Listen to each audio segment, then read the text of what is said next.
본문 말씀을 읽는 것은 박물관에 전시된 유물을 보는 것과 비슷합니다.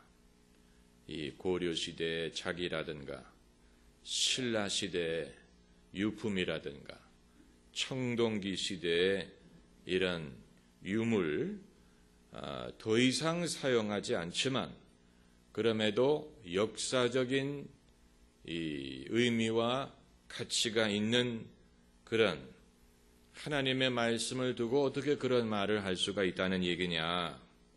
그것은 오늘 읽은 이 구절을 우리가 그대로 실천할 수 없기 때문에 그런 것입니다. 사람들에게 물어보면 아마 100이면 100 이렇게 대답할 것입니다.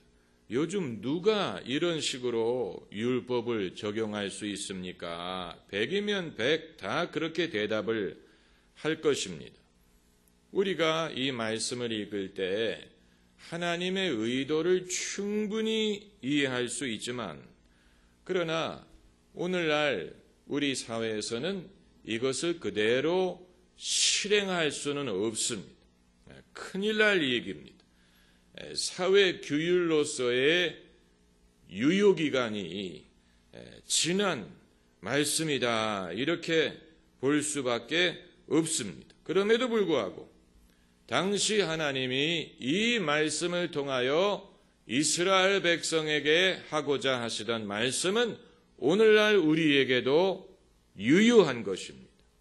먼저 여기에 무당에 대해서 말하고 있습니다. 너는 무당을 살려두지 말지니라.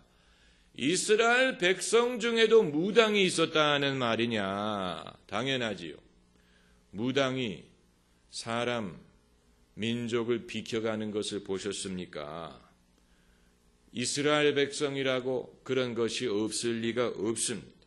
선민인 이스라엘 백성 중에도 별의별 사람들이 있어요. 오늘 본문 말씀이 그것을 잘 보여주고 있습니다. 선민 이스라엘 백성 중에도 별의별 사람들이 있습니다. 여기서 말하는 무당은 오늘날 우리 사회에 있는 무당과 같은 종류의 무당을 말하는 것이냐? 맞습니다. 영어로 하면 미디엄이라고 부를 수가 있습니다. 미디엄이란 말은 죽은 자와 산 자 사이에 영매 역할을 하는 사람이다라는 뜻입니다. 동양에도 미디엄이 있고 서양에도 미디엄이 있고 옛날에도 미디엄이 있었고 지금 이 시대에도 미디엄이 있습니다. 옛날에도 이런 사람을 찾는 자들이 있었고 오늘날도 이런 사람을 찾는 사람들이 있습니다. 왜 찾느냐? 그건 여러 가지 목적이지만 하나님은 그것을 금하셨습니다. 성경 말씀에 너희는 신접하지 말라고 하셨어요. 죽은 자의 영혼과 접하려고 하지 말라. 하나님이 엄하게 금하신 것입니다. 그러면 무당의 능력이 진짜냐? 그건 저도 알 수 없습니다. 성경도 그들의 진위를 밝히고 있지는 않습니다. 성경에서 무당을 찾아간 대표적인 인물이 누굽니까? 사울 왕이 엔돌의 무당을 찾아갔다고 했습니다. 영어 성경을 보면 그 무당은 여성이었습니다. 왜냐하면 she라는 말을 사용하고 있기 때문에. 그런데 사울 왕이 엔돌의 무당에게 누구를 불러달라고 했냐면 죽은 사무엘 선지자를 불러달라고 했습니다. 그래서 누군가가 찾아왔습니다. 그 찾아온 영혼이 정말로 사무엘의 영혼이었는지 우리는 알 수가 없습니다. 그럼에도 누군가를 불러낸 것만은 분명합니다.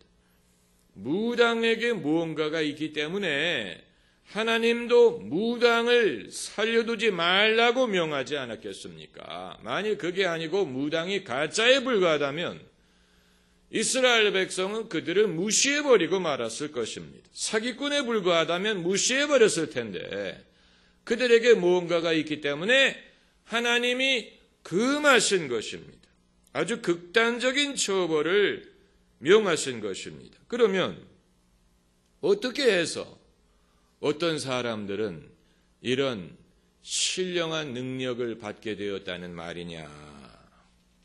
이것은 이제 사람에 따라서 타고난 재주가 있지 않습니까? 어떤 사람은 음악적인 재주를 타고나는 사람이 있고, 어떤 사람은 숫자에 재능이 있는 사람이 있는 것처럼 어떤 사람들은 영적인 부분에 재능을 가지고 태어나는 경우가 있는데, 그런데 그것이 하나님의 완벽한 뜻이 이루어지지 않는 타락한 인류에게 일어나는 것이기 때문에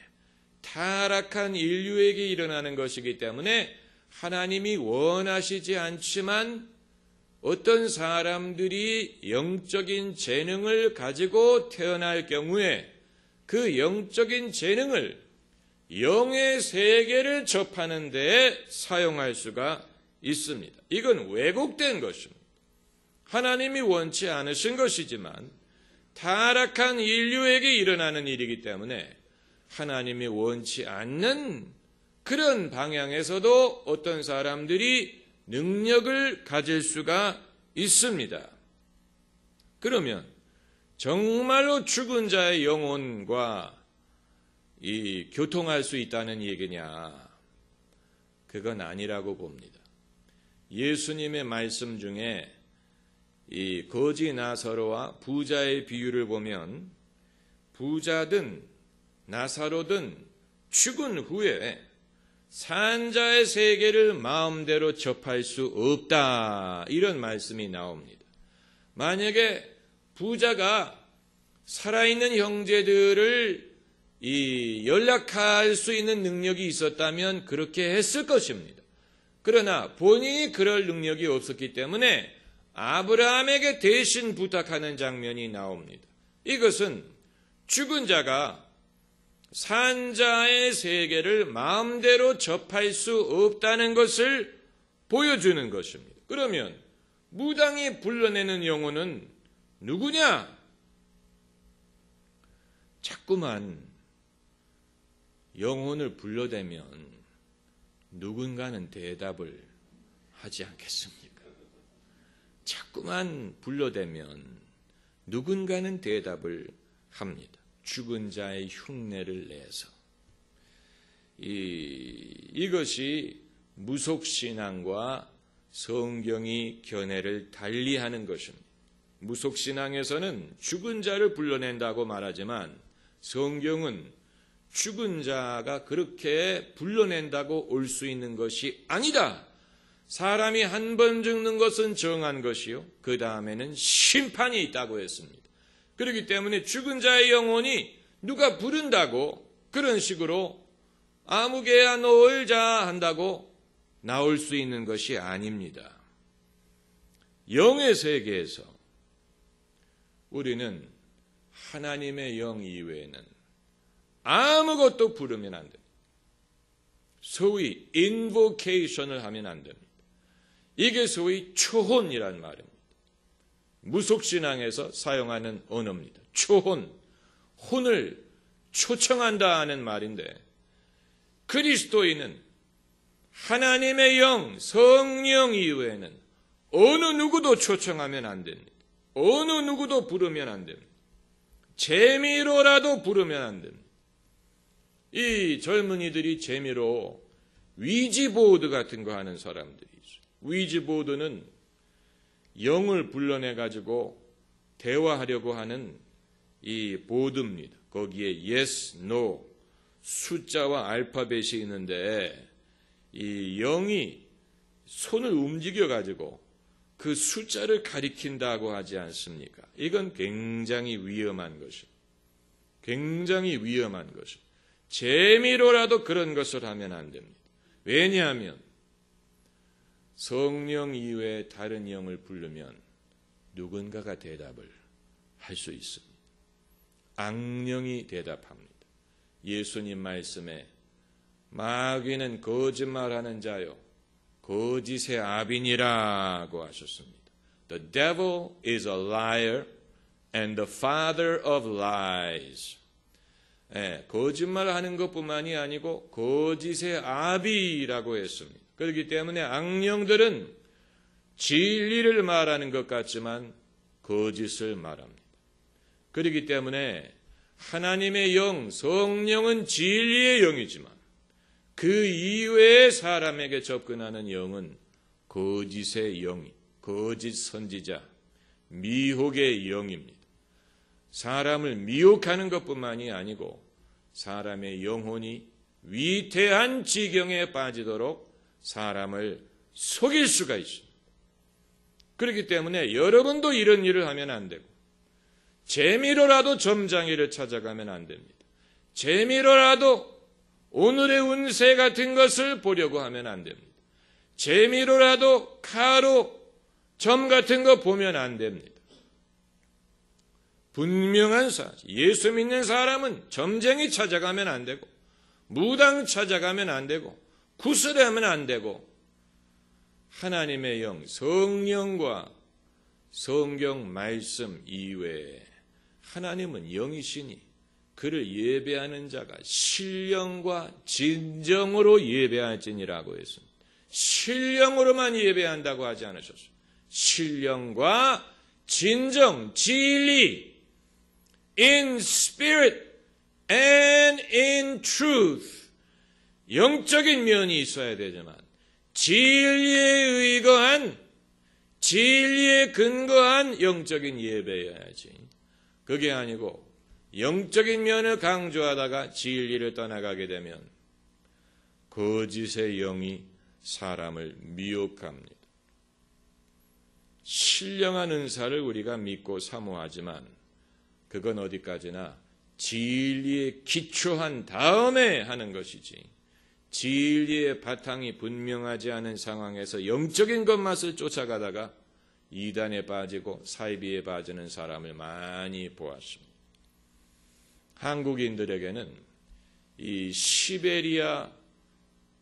시베리아 출신의 아시아계에게는 전부 다 공통적으로 나타나는 샤머니즘이 있습니다. 시베리아 출신. 그래서 몽골인들도 샤만이 있고 아메리칸 인디언도 샤만이 있습니다. 이게 전부 다 같은 뿌리를 갖고 있는 시베리아 아시안계이기 때문에 그래서 한국 민족의 종교적인 뿌리를 보면 신라시대에 무엇이 들어왔습니까? 신라시대에 불교가 들어왔고 그리고 그 이후에 무엇이 들어왔습니까? 유교가 들어왔고 그리고 그 다음에 기독교가 들어왔어요. 그러니까 불교도 외래 종교고 유교도 외래 종교고 기독교도 외래 종교인데 이런 외래 종교가 들어오기 이전에 한민족의 영적인 심성에 무엇이 있었냐면은 샤머니즘이라는 게 있었어요. 그렇기 때문에 한국 민족에게 들어온 어떤 종교든지 샤머니즘화 됐어요. 불교가 샤머니즘화 됐습니다. 원래 불교에는 무슨 칠성당이라든가 무슨 절에 가서 무슨 복을 빈다든가 아들 낳게 해달라고 빈다든가 이런 것이 불교에 없는데 한국에 들어와서는 불교가 그런 식으로 변했어요. 그래서 절은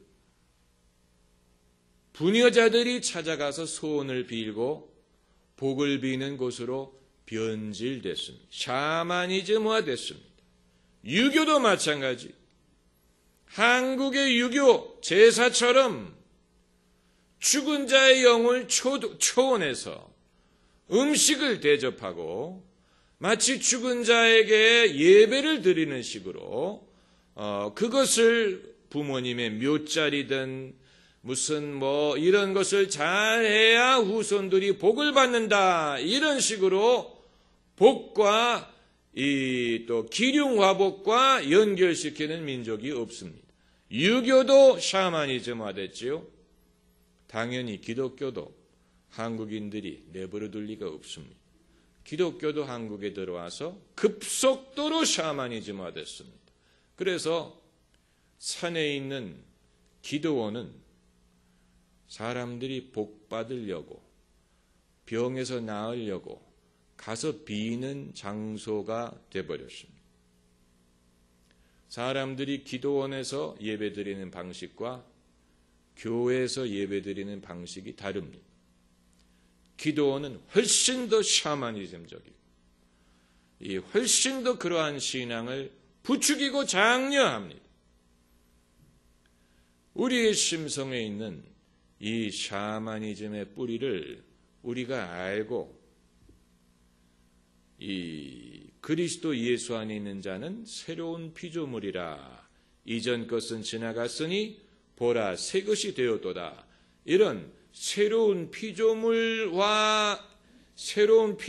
의식을 가지고 신앙생활을 해야지. 그러지 않으면 이 은연중에 여러분이나 저나 샤머니즘적인 시면으로 다시 돌아가서 우리의 신앙이 이 종교만 다르지 그 내용면에 있어서, 방식에 있어서 과거의 불교나 유교가 했던 것처럼 똑같은 실수를 되풀이할 수 있는 가능성이 얼마든지 있습니다.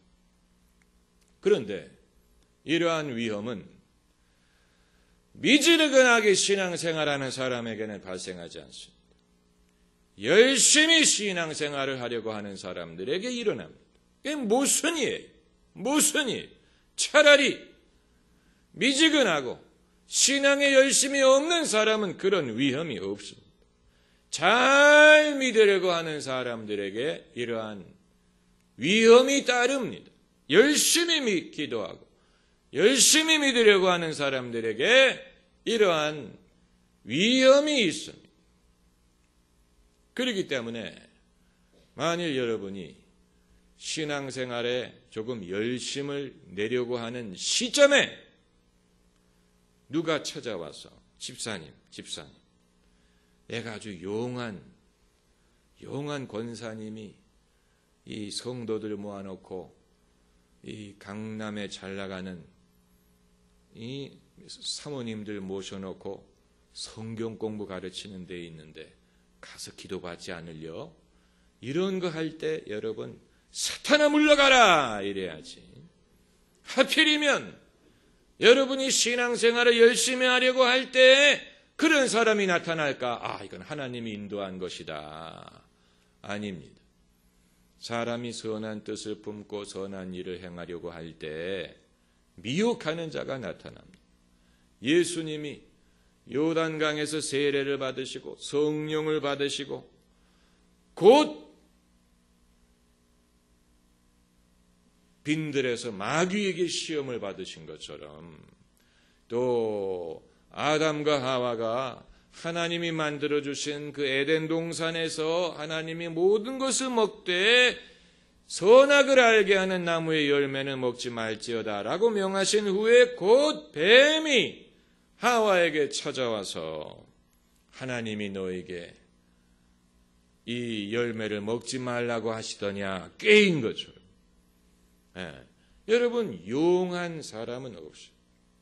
용하다라고 사람들이 평가하는 그 자체가 이상한 것입니다. 용한 분은 하나님밖에 없어요.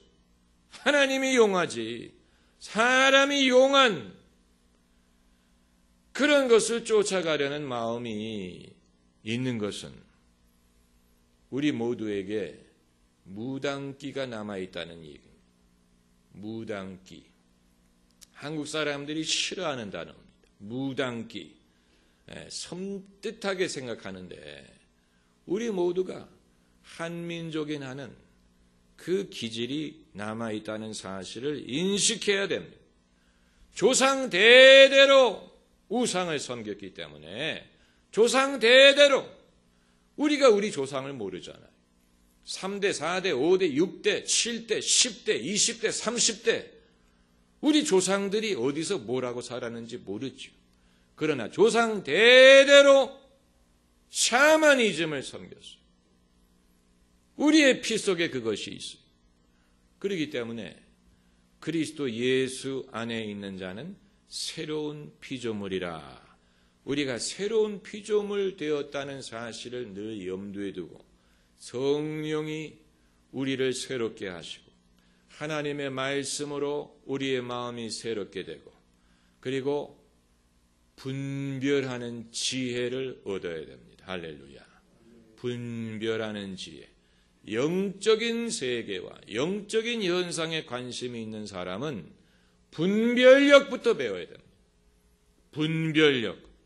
성령이냐 성령이 아니냐를 분별해야 됩니다. 분별하는 지혜. 셰익스피어에 나오는 대사 중에 번쩍이는 것이 다 황금이 아니니라. 맞는 얘기. 영적인 세계에서도 번쩍이는 것이 다 황금이 아니, 번쩍이는 것이 다 하나님이 아니에요. 사단은 광명의 천사로 가장한다고 했어요. 광명의 천사로. 천사처럼 우리에게 나타나요.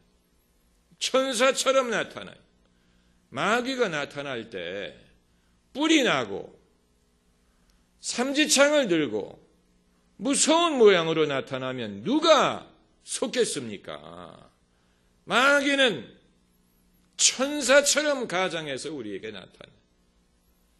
그렇기 때문에 분별력이 없이는 알 수가 없습니다. 영적인 현상, 이 신앙적인 문제, 또 이 논란이 되는 가르침, 이런 것들을 우리가 늘 접할 때 분별력이 없으면, 여러분 분별력은 어디서 오느냐? 분별력은 하나님의 말씀과 성령으로부터 옵니다. 하나님의 말씀을 잘 알아야 됩니다. 하나님의 말씀을 마귀보다도 더 잘 알아야 됩니다. 마귀도 성경 말씀을 잘 알아요. 예수님을 시험할 때 성경 말씀 인용했어요.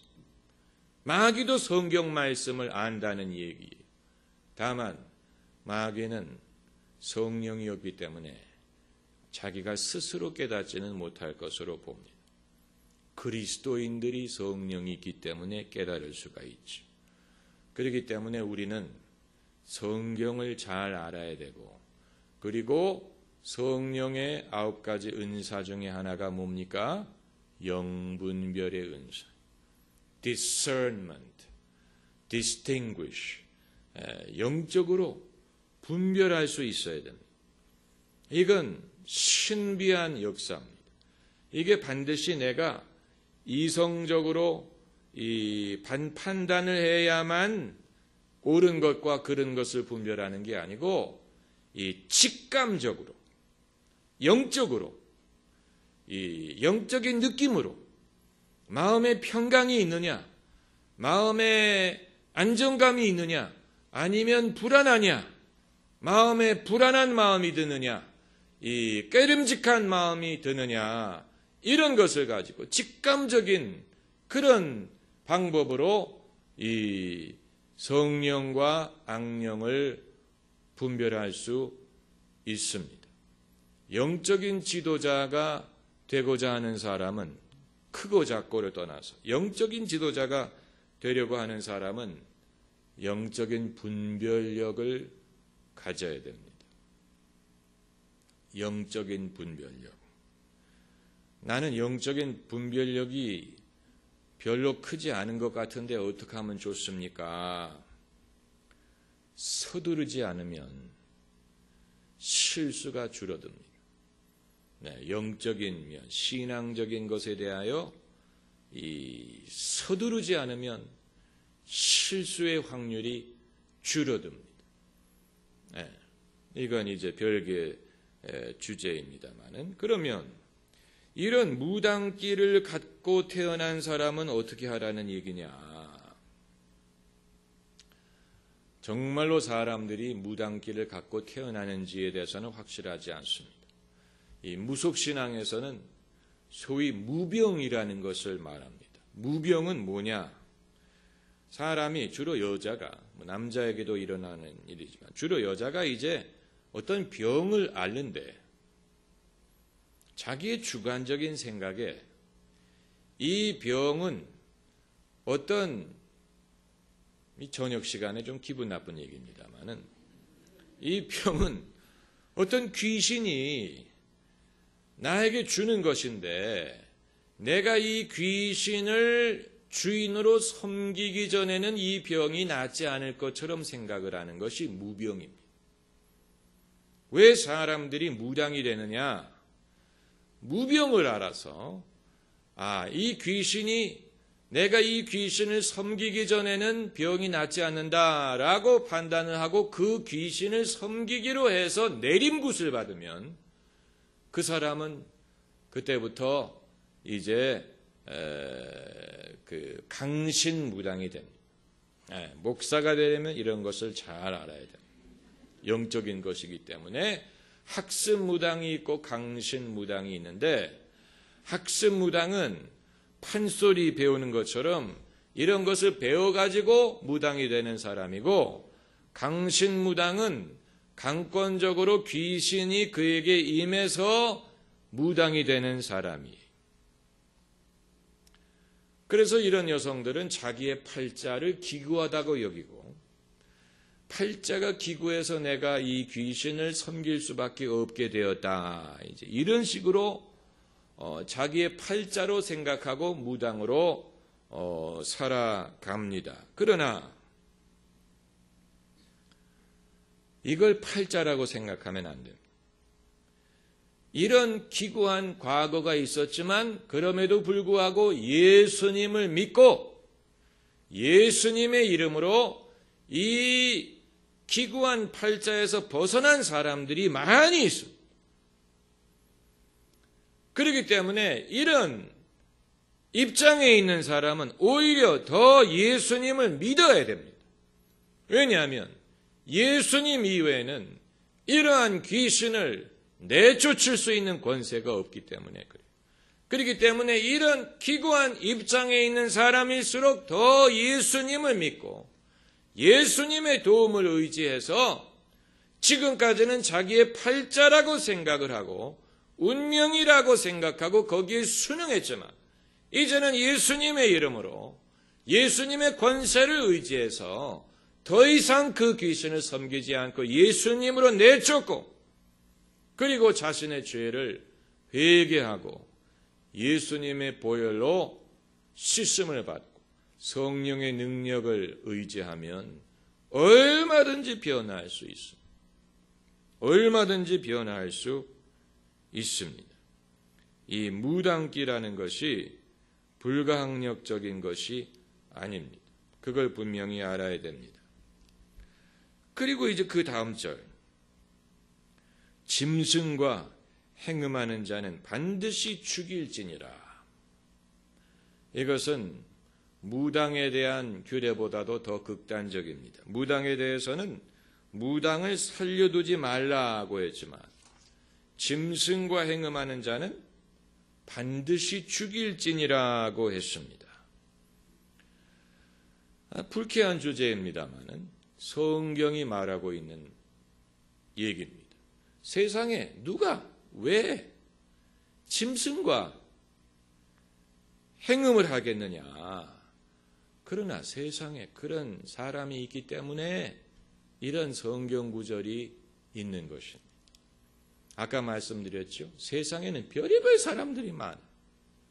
우리가 몰라서 그래. 별의별 사람들이 많아. 몇 년 전까지 뉴욕 브로드웨이에서 공연한 42nd Street라는 뮤지컬에 이 짐승과 교미하는 그런 내용이 나온다고 하지요. 브로드웨이 뮤지컬에도 그런 내용이 나올 정도니까 세상 사람들 중에는 그런 것을 좋아하는 사람들이 있다는 얘기예요. 취향이 그런 쪽으로 끌린 사람이다니. 이 모세도 아주 불쾌한 주제이기 때문에 그냥 한 구절로 그냥 그 용건을 말한 것입니다. 짐승과 행음하는 자는 반드시 죽일지니라. 여기에 대해서 뭐 다른 설명이 없습니다. 아마 여러분 중에는 그건 극단적이지 않느냐. 이런 왜곡된 취향을 가진 사람을 치유해야 되지 않겠느냐. 갱생의 기회도 주지 않고 죽여버리면 어떡하느냐. 이런 항의를 하는 분들이 계실 것입니다. 치유될 기회를 줘야 되지 않느냐. 그런데 이런 문제가 갱생이 된다는 보장이 없습니다. 이게 이제 문제입니다.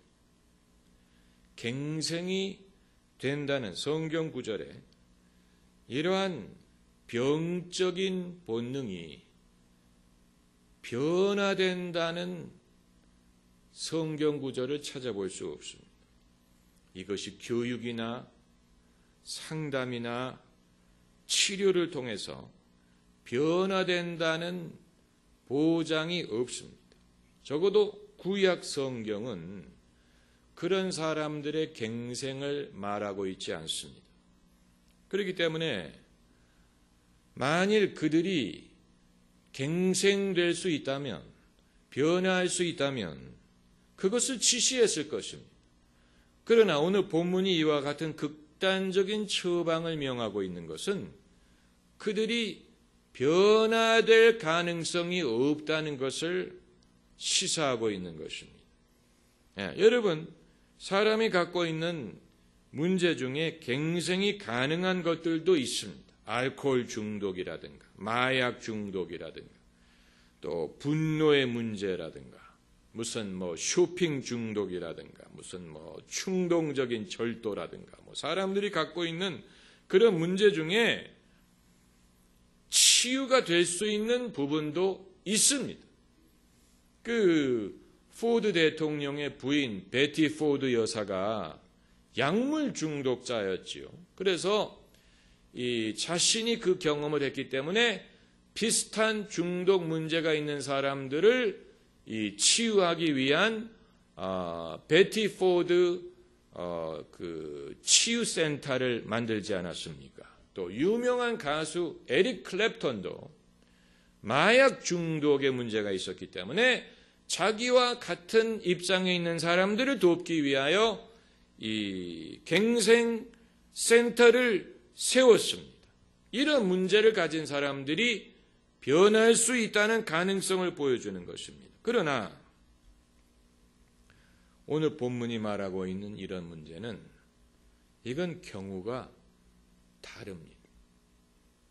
이건 경우가 다릅니다. 이건 이제 우리가 좀 더 인간의 심리와 또 생리에 대해서 연구해야 될 부분일 것입니다만은 요즘에 사람들이 많이 쓰는 표현 중에 사이코패스라는 게 있어요. 사이코패스. 그걸 줄여서 사이코라고 말하는데 서로 욕할 때 저 사람 사이코야, 사이코야. 그건 진짜 사이코가 뭔지 몰라서 하는 말이고 진짜 여러분이 사이코와 살고 있다면 방문을 잠가야 됩니다. 진짜 사이코패스의 문제는 그들이 치유가 가능하다는 말을 우리가 들어본 적이 없다는 사실. 사이코패스로서 살인해서 어떤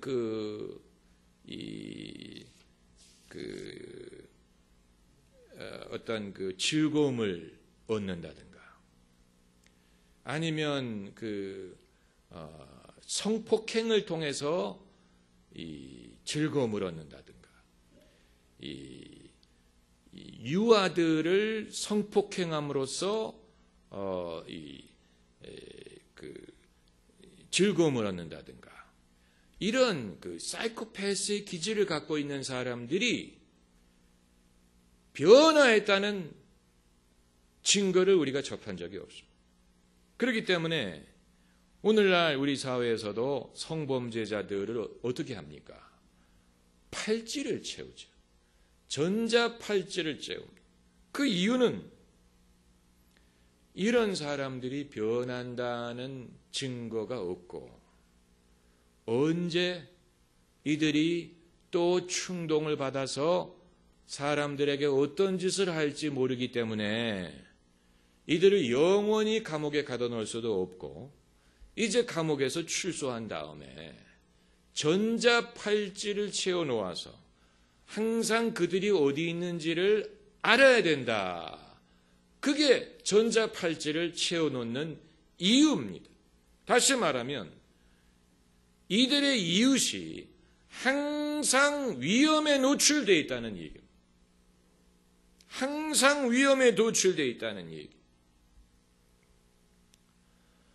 그렇기 때문에 이 본문 말씀에서 당시 모세가 이 율법을 전달받을 때 짐승과 이 교접하는 사람들이 있다면 그들은 타일러도 소용이 없고 상담을 해도 소용이 없고 설득해도 안 돼.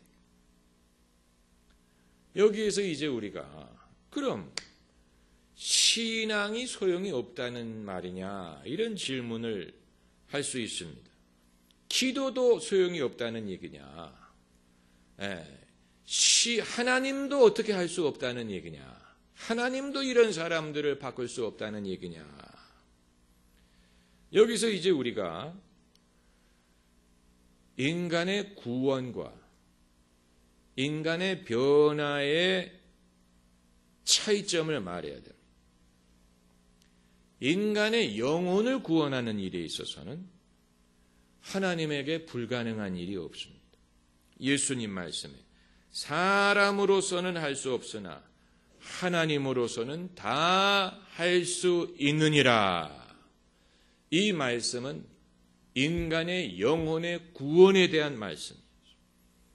그러므로 인간의 영혼을 구원하는 일에 있어서는 하나님에게 불가능한 일이 없죠. 하나님에게는 모든 것이 가능해요.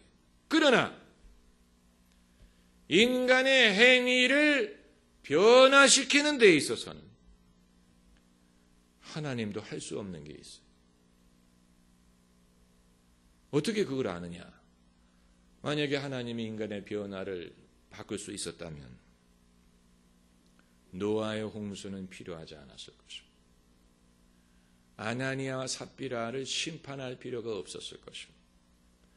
아담과 하와가 타락하지 않았을 것입니다. 소돔과 고모라를 멸망시킬 필요가 없었을 것입니다. 우주 만물이 하나님을 순종하지만 인간만큼은 하나님도 도리가 없는 경우가 많아요. 그렇기 때문에 정 말을 듣지 않을 때는 하나님께서 차라리 소돔과 고모라처럼 노아의 시대처럼 아나니아와 삽비라처럼 차라리 그들을 멸절해서 죽여버리는 것이지요. 그렇게 해서라도 그 중에 구원받는 자들이 있을 수는 있어요. 그러나 하나님도 인간의 이러한 왜곡되고 이 병적인 부분에 있어서는 성경 어디에도 그들이 바뀌리라는 보장을 말하고 있지는 않습니다. 아주 중요한 얘기입니다. 그렇기 때문에 여러분이 인간을 사랑하고 인간을 섬기려는 마음이 있는 것은 좋은 일이지만 그러한 사랑이 저 사람이 악하지만 내가 많이 사랑해주면 바뀔 거야. 이런 어떤 무분별하고 맹목적인 그런 믿음으로 이어져서는 안 돼. 하나님도 손을 쓸 수 없는 사람을 내가 사랑을 해줘서 바꿔요? 하나님도 어떻게 바꾸지 못하는 인간을 내가 사랑을 많이 해주면 바꿔요? 그렇지 않습니다. 그렇죠. 그게 이제 그 알코올 중독자가 가족들 중에 있을 경우에 그 알코올 중독자가 그 문제를 해결받지 못하는 가장 큰 이유 중에 하나는 가족 때문입니다. 가족이 사랑해서 그를 덮어주는 거예요. 계속해서 덮어주고 계속해서 이해해 주려고 하고 계속해서 도와주려고 하고 계속해서 돈을 주고 계속해서 그 돈을 줘서 그 사람이 술을 사고 그래서 알코올 중독자를 바꾸기 위해서는 가족이 엄해야 된다라고 하지 않습니까? 엄하게 줄을 쳐가지고 더 이상 동정하지 말아야 그 문제가 문제라는 것을 본인이 알고 그걸 바꿀 수가 있는데, 가족들이 계속해서 친구가 되고 도와주고 뭐 동정하고 그렇게 되는 한은 결코 변하지 않는다. 어려운 얘기예요. 우주 만물이 하나님의 말씀을 순종하더라도 사람만큼은 하나님 마음대로 되지 않습니다. 그렇기 때문에 하나님께서 당신의 아들을 보내신 거예요. 하나님께서도 다른 카드가 없기 때문에 당신의 아들을 보내셔서 인간을 바꾸기 위해서 보내신 게 아니고 인간을 구원하기 위하여 보내셨습니다. 영혼을 구원하기 위해서 보내셨습니다.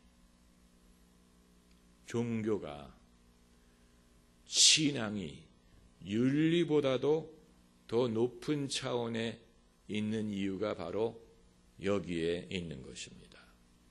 기도하십시다.